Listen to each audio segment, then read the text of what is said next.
Gracias por la alabanza. Puede tomar asiento. Le doy muchas gracias al Señor. Hermano, le confieso que el día de hoy el mensaje va a estar un poquito difícil. A lo mejor nos aplica a todos, a lo mejor a nadie. No se crean. Es la palabra de Dios. A todos le podemos sacar.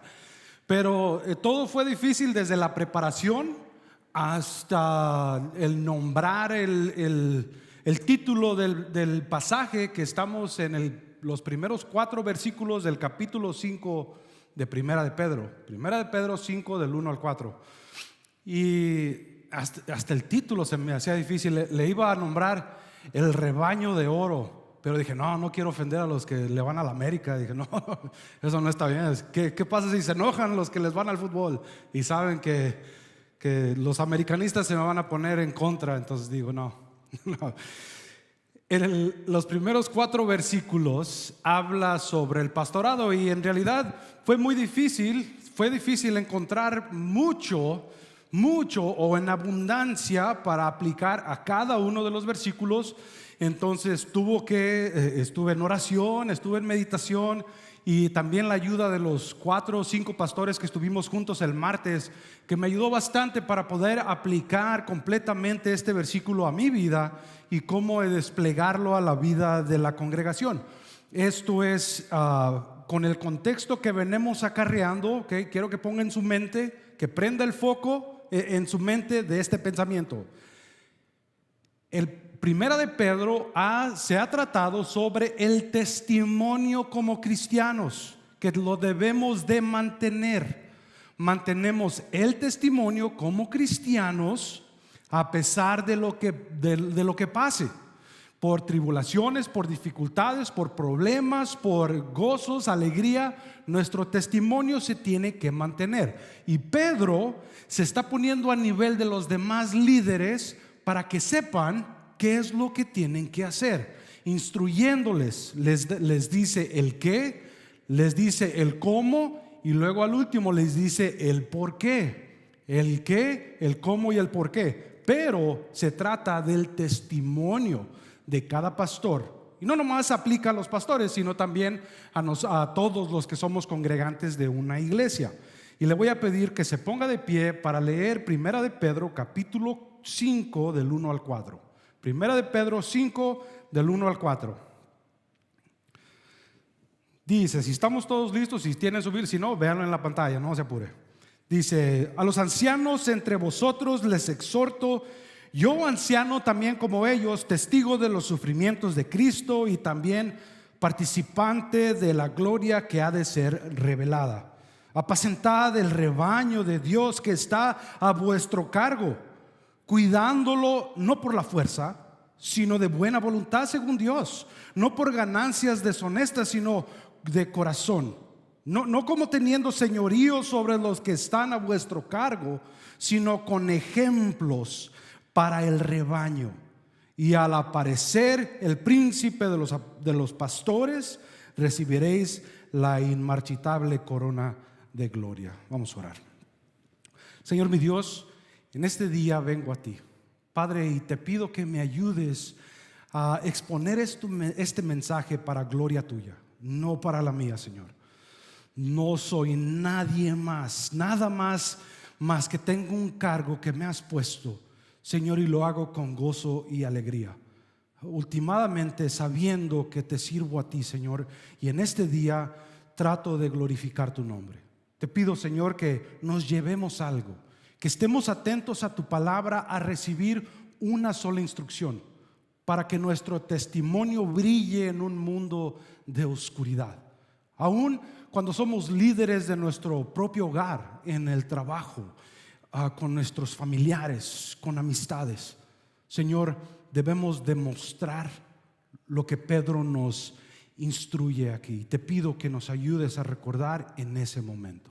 Señor, si fallamos en algo, te pido que nos ayudes a recordarlo para glorificar tu nombre. Señor, ayúdame a exponer tu mensaje para gloria tuya, en el nombre de Cristo Jesús. Amén.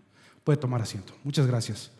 Se lo agradezco de todo corazón. Mire, yo soy un Soy un soldador de oficio y me encanta la soldadura. Soy un estudiante de la soldadura. He recibido reconocimientos por soldar, soldadura chiquita hasta la más pesada, del 232 para soldar viguetas fuertes de estructura.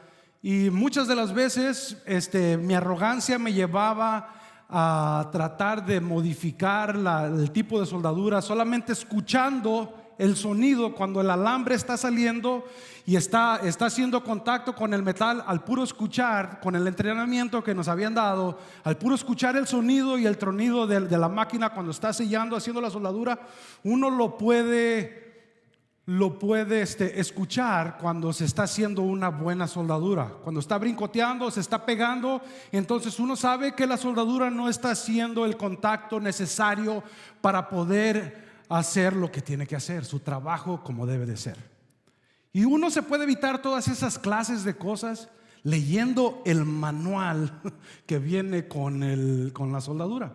Cuando compra uno una soldadora nueva, yo personalmente, el manual lo dejo en la caja y la caja se va a la basura.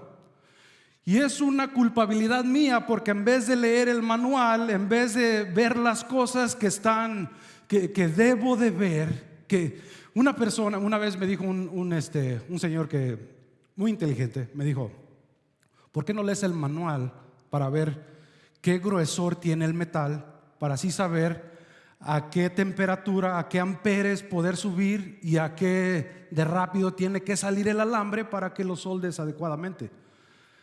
Le dije: porque no necesito eso, ya tengo mucha experiencia, yo no necesito esas cosas. Me dijo: ¿sabes cuánto tiempo un ingeniero diseñó esa soldadora? Meticulosamente cada pedazo, cada pieza en la soldadora la conoce de arriba abajo y te da instrucciones específicas para que no falles en tu trabajo. ¿Y tú te crees más inteligente que él? Ay, me dolió, me dio en el ego, pero tenía mucha razón.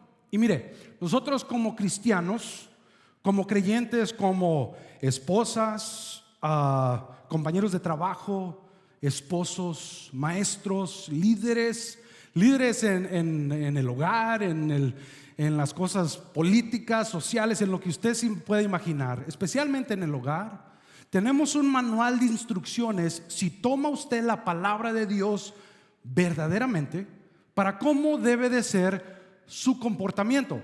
Muchas de las veces, cuando escucha una excusa que un verso es sacado de contexto, es porque o lo usan para sus propios beneficios, especialmente los hombres.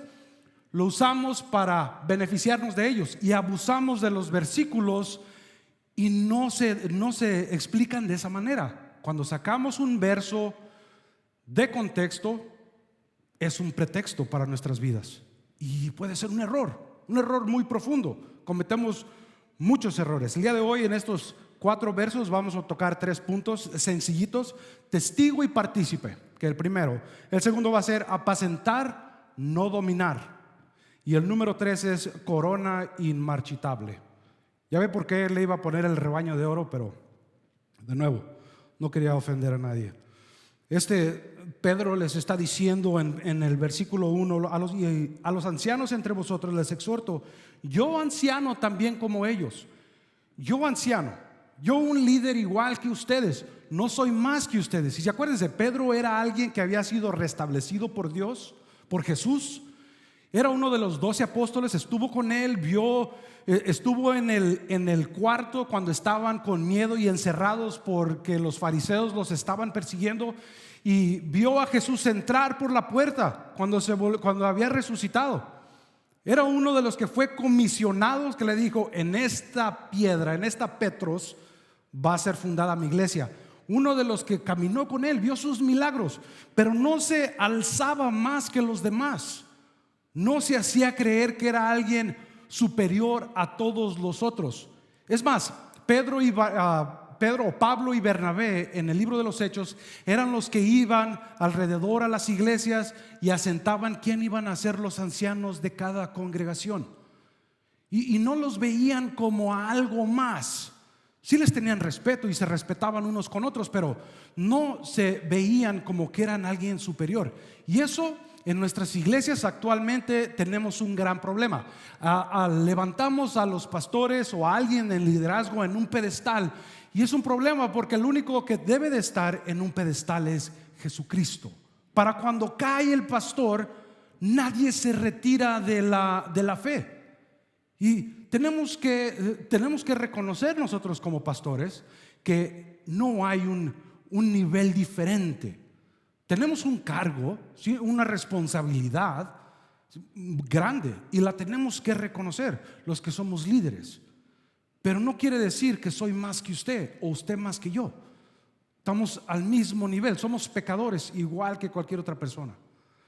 Y cuando solamente enfocamos nuestra mirada a alguien, podemos correr el riesgo de caer o desanimarnos al ver a esa persona caer. Entonces Él les exhorta, y la palabra exhortar la tenemos como regaño, como un llamado de atención o algo así. Y no es así. La palabra que dice exhorta aquí en el griego que le dice Pedro es llamar a nuestro lado, o rogar, o suplicar, o consolar, animar y fortalecer mediante el consuelo. Les está diciendo porque algo está sucediendo en estas iglesias. Algo está sucediendo. No les dijera esto solamente por decirlo. Y ahorita vamos a ver qué es lo que está sucediendo. A los ancianos que les está mencionando Pedro a ellos, es algo que era muy común y aún es muy común. Conocemos a una persona que es mayor de edad, o que es adulta o madura en su forma de pensar, un anciano que puede liderar a alguien más, especialmente en la vida espiritual. Pero la idea del anciano era muy conocida entre los judíos, porque aún en el Antiguo Testamento había ancianos asentados en cada pueblo. Y no tenían un buen testimonio de las cosas de los ancianos en aquel entonces. Unos de los ancianos, especialmente los fariseos o los saduceos o los líderes religiosos, ellos maltrataban al pueblo y así les ponían cargas encima que ellos mismos no podían cargar. Pero me estoy adelantando. Pedro les dice que el anciano también con ellos, testigo de los sufrimientos de Cristo, estuvo viendo. A lo mejor no estuvo con él cuando fue crucificado, pero sí fue partícipe de cuando se lo llevaron, cuando Judas llegó y lo besó, y Pedro se enojó y sacó la espada y quiso machetear a alguien, le cortó la oreja, y no fue así. Jesús se la volvió a pegar y se lo llevaron, sabiendo que le iban a pasar por juicio para tratarlo como un hereje a Jesús. Fue testigo de eso, y también participante de la gloria que ha de ser revelada. Quiere decir, la gloria que ha de ser revelada es que como creyó en Jesús, él iba a ser partícipe de la salvación. De la gloria revelada ha de ser cuando Jesús regrese por su pueblo. Fue testigo, fue salvo, y no los vio a ellos como superior. Él participó también en las dificultades, en las pruebas y en las persecuciones. Y Pedro les habla de muchas batallas, porque mire, la carta que le escribe a la gente ahorita en Primera de Pedro, acuérdense, es en la área de Asia, en moderno Turquía. Ahí hay 7 iglesias que son mencionadas en el libro de Apocalipsis. Todas están ahí. Las 7 iglesias, cada una tenía un problema, o persecución, o hacían cosas que no estaban bien, y la carta que él les mandó iba a ser trasladada a todas las áreas donde estaban estas iglesias. Puede verlo en el capítulo 2 y 3 de Apocalipsis. Y están las 7 iglesias que son Efesio, es una iglesia sin amor, les dice. Está Esmirna es la iglesia perseguida. La iglesia de Pérgamo, que es una iglesia comprometedora. La iglesia de Tiatira, una iglesia corrupta. La iglesia de Sardis, que era la iglesia muerta o superficial. La iglesia de Filadelfia, que era la iglesia fiel. Y la iglesia de Laodicea, que era la iglesia tibia.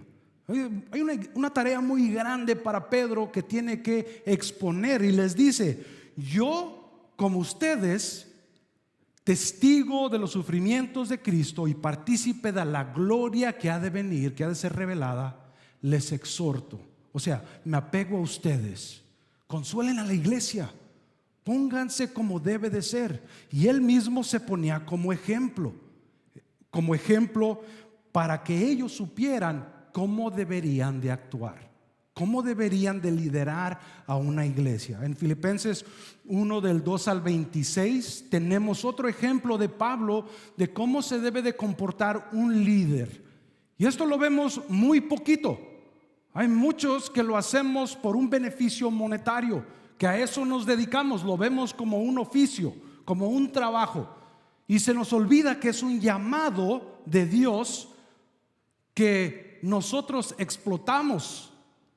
Y tenemos que tener mucho cuidado. Cuando perdemos la noción de que es un llamado de Dios y solo lo hacemos por un beneficio, estamos cayendo en un error y no vamos a guiar a una iglesia como debe de ser, especialmente los que somos pastores. Pero aplíquese esto como a un congregante de una congregación. Si lo hace solamente por hacer una tachita de decir ya fui a la iglesia, ya estoy bien, o si lo hace solamente por cumplir con su esposa que lo está llevando a la fuerza a la iglesia, no estamos haciendo lo correcto. Tenemos que tener el corazón en el lugar adecuado, porque si no lo vemos como una tarea más, no como un deseo que viene de Dios.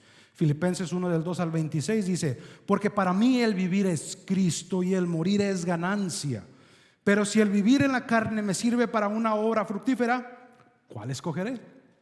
No lo sé. Me siento presionado por ambas partes. Tengo el deseo de partir y estar con Cristo, lo cual es muchísimo mejor. Pero quedarme en la carne es más necesario por causa de ustedes. Este es Pablo. Pues convencido de esto, sé que me quedaré y aún permaneceré con todos ustedes para su desarrollo y gozo en la fe, para que en mí haya motivo de aumentar su orgullo en Cristo Jesús a causa de mi presencia otra vez entre ustedes. Póngase a pensar usted que es líder de su hogar, en el trabajo. Si es líder de su hogar o de su trabajo o de sus relaciones sociales o líder en cualquier ministerio de una iglesia, ¿usted cree cómo ve usted el ministerio o su responsabilidad como líder? ¿Lo hace por sacrificio propio o para beneficio de usted? ¿Hace las cosas que hace para que le beneficien a usted también en un futuro o las hace por dedicación como debe de ser? Y empieza en el hogar, empieza en nuestro interior. ¿Dónde está nuestro corazón para hacer las cosas? Para nosotros como pastores es un peligro muy grande porque muchos son afectados, muchos, y tenemos que tener una mentalidad adecuada, entregarnos al Señor. Empieza con la humildad para nosotros, no pensar de nosotros que somos alguien más de lo que somos en realidad. Somos igual a los demás, creyentes y pecadores como cualquier otra persona. Pero si entregamos y damos dedicación en algún otro aspecto para el beneficio de las almas, porque no trabajamos para nosotros mismos, lo hacemos para nuestro Señor, lo hacemos para nuestro Cristo, a quien hemos creído, y lo hacemos por una convicción que Él ha puesto en nuestro corazón, las cosas que Él nos ha dado, el llamado que Él ha puesto en mí. Por eso lo hacemos. La entrega que debe de ser es para glorificar al Rey y hacerlo por el amor a las personas, porque el Señor las ve con amor igual. Mira, hay la historia de un muchacho, se llama Richard Dawes, me parece, se llama Desmond Doss, y es una película que se llama Hacksaw Ridge o La Cresta de la Sierra, y era un barranco donde tenían que subir en la Segunda Guerra Mundial para tratar de controlar en contra de unos japoneses una área específica y necesaria para controlar. Y cuando fue llamado con su batallón a subir y a tomar esta cresta, esta parte de la montaña para el ejército de los americanos, muchos de sus compatriotas, muchos de sus compañeros fueron balaceados al subir a la cresta. Lo curioso de este hombre es que era una persona que pertenecía a la iglesia de los adventistas del séptimo día.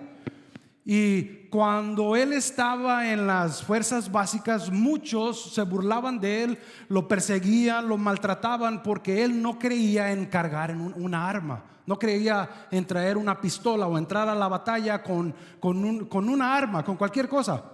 Pero era un médico de guerra. Entonces muchos de sus compañeros se burlaban de él, y él decía que yo no hago esto por cobardía, sino porque es mi fe en el Señor. Y a pesar de la persecución que él tenía cuando sus compatriotas fueron balaceados en esa batalla, él regresó una y otra vez a salvar a los que estaban moribundos en el lodo y en la tierra, porque les tenía amor a sus compañeros. Escuchaba los lloridos y los llantos, los gritos de los soldados que habían sido heridos en la batalla, y regresó una y otra vez a rescatarlos. Se dice que rescató entre 50 y 100, no saben cuántos, sin levantar ninguna sola arma, por amor al prójimo, por su fe, por lo que él creía. Esa clase de liderazgo para nosotros es muy común, especialmente para los pastores. Muchas veces entramos a batallas y sacamos a gente moribunda, y nosotros poniéndonos a riesgo en nuestra propia vida, poniéndonos a riesgo en muchas cosas. Pero no lo hacemos por la gloria del Señor. Bueno, no lo deberíamos de hacer por la gloria del mundo. Si lo hacemos para la gloria del Señor, por lo que Él ha puesto en nuestros corazones, por lo que Él nos da. La humildad y el servicio son valores fundamentales para los cristianos, y no debe de ser nomás para los pastores, sino también para cada creyente. Lo hacemos por el amor que le tenemos al Señor, sabiendo que hay personas dolidas o enfermas o moribundas, especialmente espiritualmente. Es nuestro deber, por el amor que ha sido puesto en nosotros, cuidar de esas personas, tratarlas, guiarlas, animarlas. Este es el testigo y de lo que participó Pedro en todas estas tribulaciones. La valentía y la compasión también son cualidades que pueden ser ejemplos para una vida de un creyente. Y muchos venimos a la iglesia y esperamos recibir y nos vamos a la casa. Venimos a la iglesia, esperamos recibir y nos vamos a la casa. Y vivimos nuestras vidas como si todo estuviera bien. Pero hay personas que están en posiciones peores que en las que usted está, con las que usted le puede ayudar. Usted puede ser un ánimo. Su testimonio, su forma de hablar, su sabiduría de la Biblia puede ser un aliento, una ayuda para aquellos que lo necesitan. La palabra esencial en Primera de Pedro, desde el 1 al 5, ha sido la unidad y el compañerismo. Y si no lo hacemos, si nos apartamos, si nos retiramos, estamos cayendo en propensidad de cometer un error, de batallar nosotros solos. Pero más adelante el Pedro les dice a los pastores en el versículo 2: apacentad el rebaño de Dios que está a vuestro cargo, cuidándolo no por la fuerza, sino de buena voluntad, según Dios, no por ganancias deshonestas, sino de corazón, no como teniendo señorío sobre los que están a vuestro cargo, sino como ejemplo para el rebaño. De buena voluntad, no a la fuerza. De corazón, no por ganancias deshonestas. Y por ejemplo, no por dominio. Por ejemplo, por corazón y de buena voluntad. Vea qué difícil, porque hay ovejas que muerden. Hay ovejas que dan topes. Hay ovejas que se niegan a ser guiadas, que las saca uno de un rebaño y otra vez caen al mismo. Y las saca uno, las mantiene un poquito y otra vez caen a otro. Y es difícil ser así. Es difícil no ser directo, rudo, un poquito cruel para que entiendan. agarrarlas de los cuernos, no te vayas por ahí.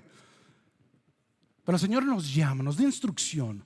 No es por lo que yo quiero hacer, no es por mi carne, sino es apacentar. Apacentar es cuidar, alimentar, guiar.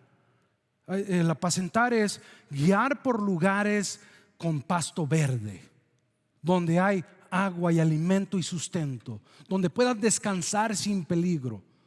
Eso es apacentar, no dominar, porque el dominar es para un beneficio propio. Y este fue el aspecto del liderazgo que tenían muchos de los judíos en aquel entonces. En este pasaje, Jesús le dijo a Pedro, cuando le estaba diciendo: Pedro, apacienta mis ovejas. Pedro, alimentalas. Después de haber sido restaurado, porque Pedro había negado a Jesús, había huido y ahora le estaba dando un cargo específico. Apacienta las ovejas. Un pastor espiritual hace su trabajo de dos maneras principales.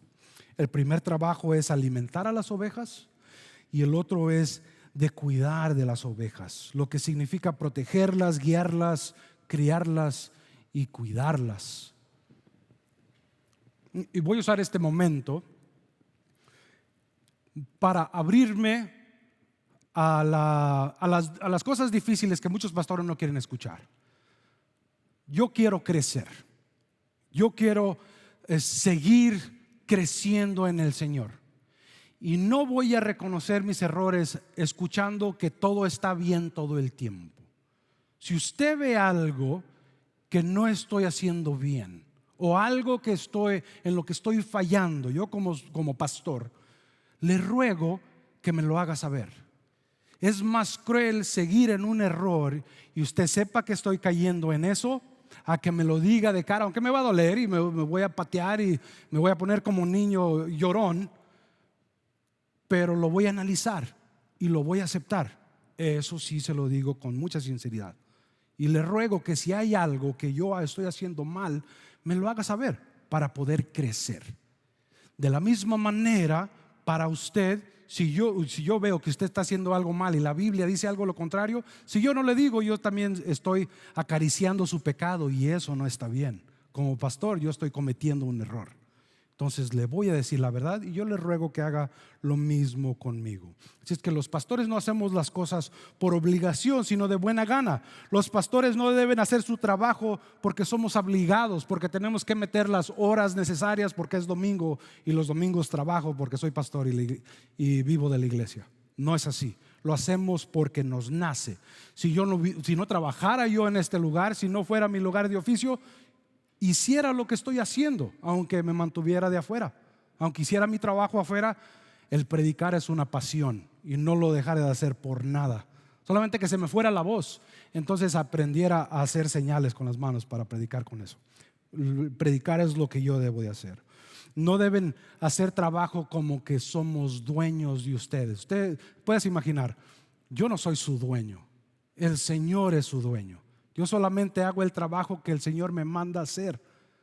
No lo puedo mandar, no lo puedo hacer que haga las cosas a la fuerza. Y los judíos en aquel entonces tenían un concepto de eso de los fariseos. Los fariseos mandaban a la gente y los hacían sentir mal porque no hacían las cosas bien. En Lucas 11 del 42 al 46 dice: ay de ustedes, fariseos, porque diezman la menta, la ruda y toda hortaliza, pero pasan por alto el juicio y el amor de Dios. Es necesario hacer estas cosas sin pasar por alto aquellas. Ay de ustedes, fariseos, porque aman los primeros asientos en las sinagogas y las salutaciones en las plazas. Ay de ustedes, porque son como sepulcros ocultos y los hombres que andan por encima no lo saben. Respondió uno de los maestros de la ley y le dijo: maestro, cuando dices estas cosas también nos afrentas a nosotros. Y él le dijo: ay de ustedes también, maestros de la ley, porque les imponen a los hombres cargas que no pueden llevar, pero ustedes mismos no las tocan, ni aun con uno de sus dedos. Conocían muy bien las actitudes de los líderes judíos o sacerdotes en aquel entonces, y Pedro les está diciendo el modelo que Jesús les dejó: la humildad, la mansedumbre para guiar al rebaño de Jesús. Algo completamente revolucionario de lo que conocían en aquel entonces. Y si usted es guiado por un pastor que es fuerte y áspero, o es duro de poder acercárselo o criticarlo, es inseguro, tenga cuidado. Tenga cuidado. Es importante que lo tomemos de una forma como el Señor nos lo prescribe.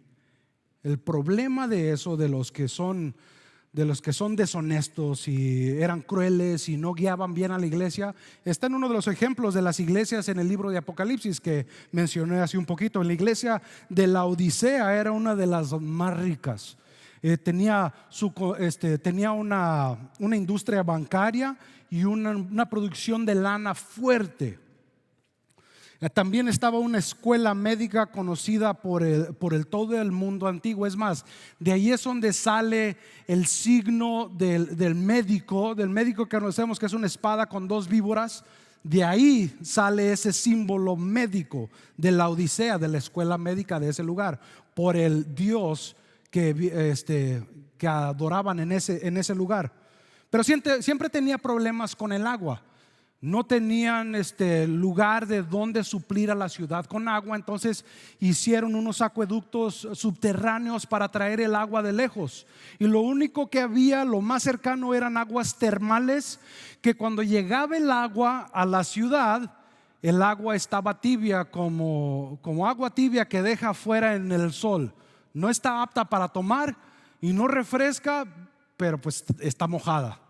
Y lo que hacía mucha gente que no estaba acostumbrada a tomar agua tibia, así la escupía de la boca y llegaba con minerales y con otras impurezas en el agua. Entonces muchas de las personas conocían a la Odisea por el agua tan grotesca que había. Y lo que les dice Juan en el capítulo en el que menciona a la Odisea, en el capítulo 3 me parece, habla de que sus vidas espirituales eran lo mismo. No eran frías, de que rechazaban completamente a Cristo, y no eran calientes o ardientes dejándose llevar por el Espíritu Santo, sino que eran tibias. Por encima decían profesar a Jesús, pero por abajo no hacían lo que deberían de hacer, y permitían el pecado y hacían ganancias deshonestas. Y esto era a los líderes a los que Pedro les está mandando la carta. Entonces, nosotros como pastores debemos de servirnos de buena gana, no para ver qué le saco yo, qué beneficio usted me puede dar a mí, qué me puede comprar o qué me puede dar. Ya vemos muchos pastores que vivimos de la congregación para hacernos ricos. Muchos televangelistas que tienen aviones y aeropuertos y aviones específicos. Lugares como llegan con sus guardaespaldas para ir a predicar a ciertos lugares. ¿Dónde dice en la Biblia que nosotros debemos de tomar ventaja de algo así? Pedro nos dice todo lo opuesto. ¿Qué es lo que debemos de hacer?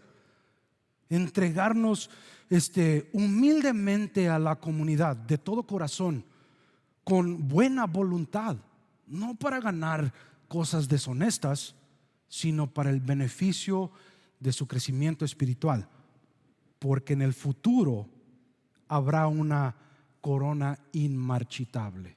Vendrá la recompensa, vendrá lo que de veras deseamos obtener. Y no me malinterprete, yo soy un ser humano, ¿okay? Soy un ser humano, me veo aquí de hueso y carne, y como todo ser humano batallo con el ego, batallo con el orgullo, como todo ser humano. Y se siente bien cuando alguien dice: buen sermón, hermano, gracias, qué buen trabajo, increíble. Sí, uno tiene que tener cuidado, saber a quién le da uno la gloria, porque si yo me dejo llevar por esas cosas, mi ego sobresalta por la glorificación que le pertenece a Cristo, no para mí. no es mía. La corona que viene es mejor que esa.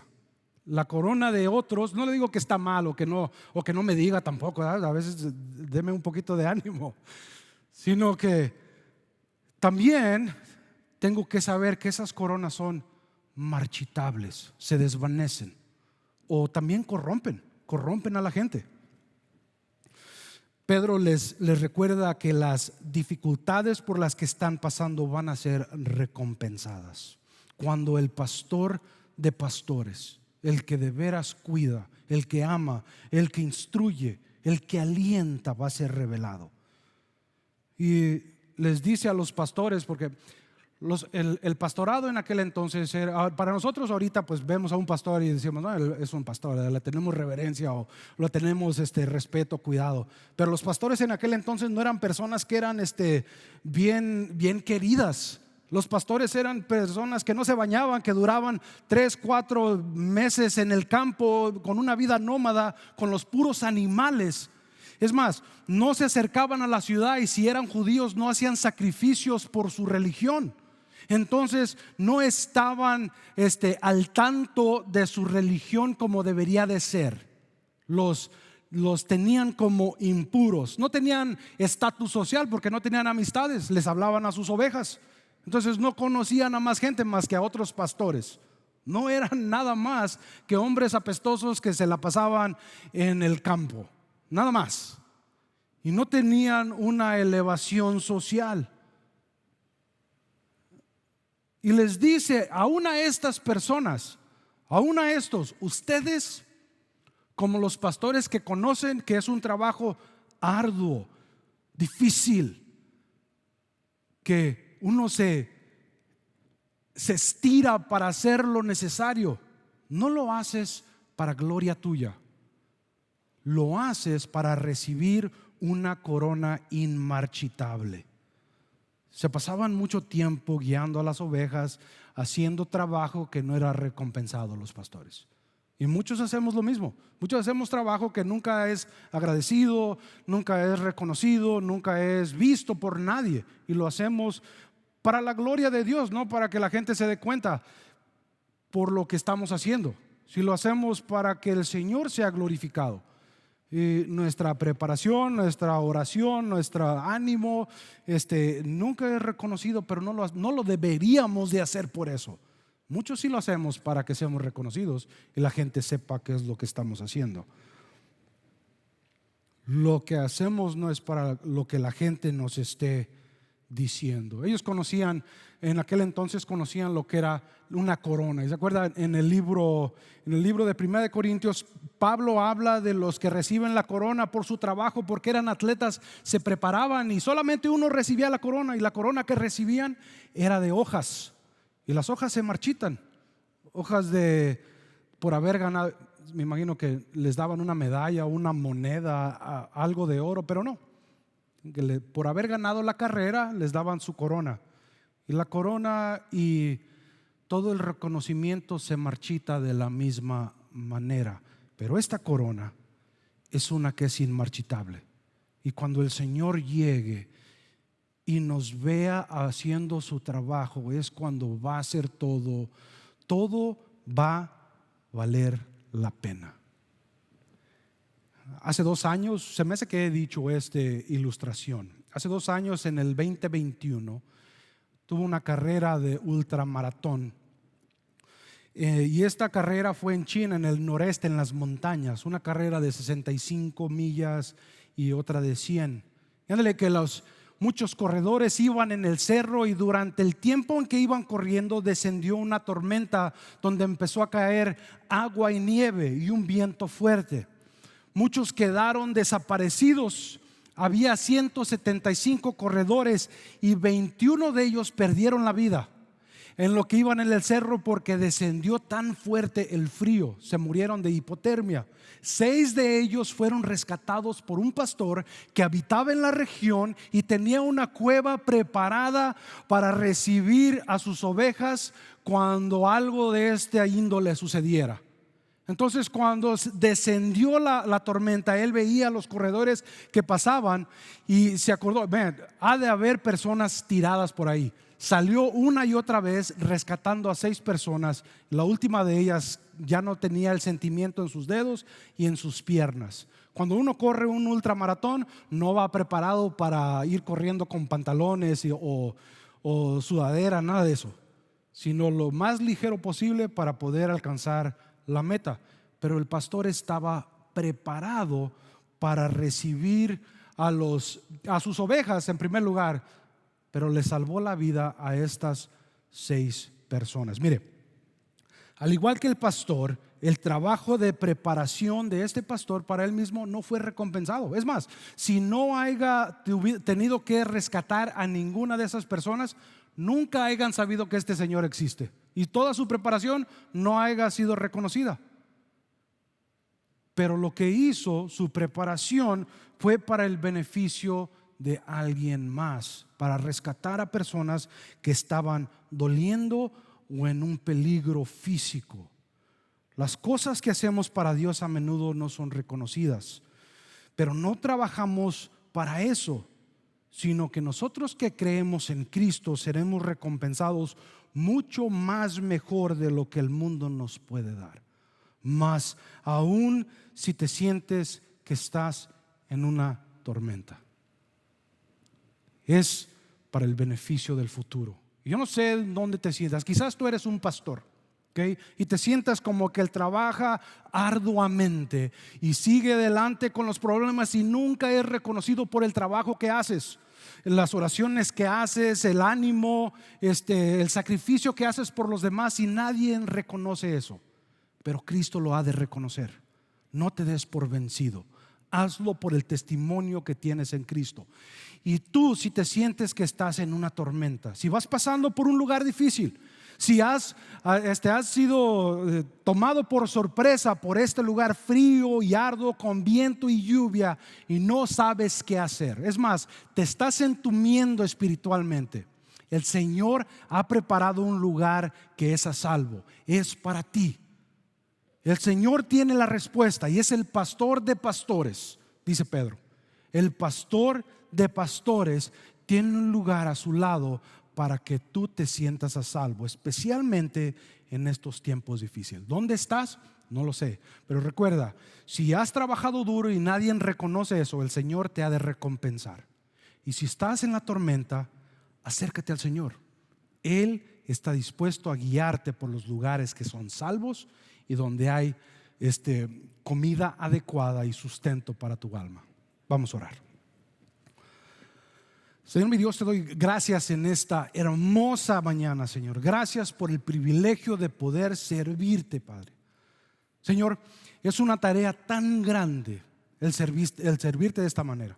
Pero Padre, sé que porque no la he tomado yo, sino que me la diste tú, la hago con mucho gozo y alegría.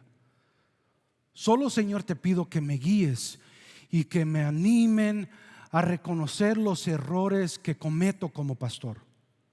Nunca quisiera ser como los pastores descritos en las iglesias de Apocalipsis. Señor, por eso te pido que mandes personas a mi alrededor para ayudarme a ver y estabilizar mi forma de pensar, así glorificando tu nombre a cada momento y paso que damos. Señor, si hay alguien aquí que es un líder de su hogar, en su trabajo, con amistades, Señor, que reconozcan que lo que hacemos lo tenemos que hacer con instrucciones específicas, no por dominar, no por enseñorarnos, sino de corazón, entregándonos a dar un testimonio para gloria tuya. Padre, te doy muchas gracias por el privilegio de servirte así. Te glorifico y te honro en el nombre de Cristo Jesús. Amén.